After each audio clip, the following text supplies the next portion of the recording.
para tayo po ay makaunawa ng katotohanan, ng tunay na kaalaman tungkol sa tunay na Diyos. Dapat po sugo ng Diyos ang nangangaral sa atin o yung pinakikinggan po natin.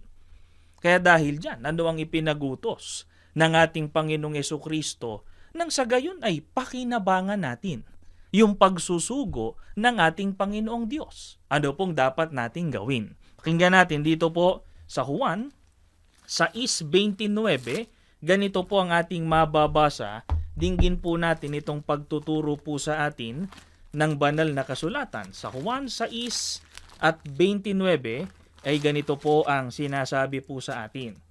Sumagot si Jesus at sa kanila'y sinabi, ito ang gawa ng Diyos na inyong sampalatayanan yaong kanyang sinugo. Mga kaibigan, para po pakinabangan natin ang pagsusugo po ng ating Panginoong Diyos. Ano po ang itinuro sa atin ng Panginoong Jesucristo? Ang sabi po niya, inyong sampalatayanan yaong kanyang sinugo. Bakit po mahalaga na dapat nating sampalatayanan ang isinugo o ang pagsusugo ng ating Panginoong Diyos? Ang sabi rin ng Panginoong Jesucristo, ito ang gawa ng Diyos.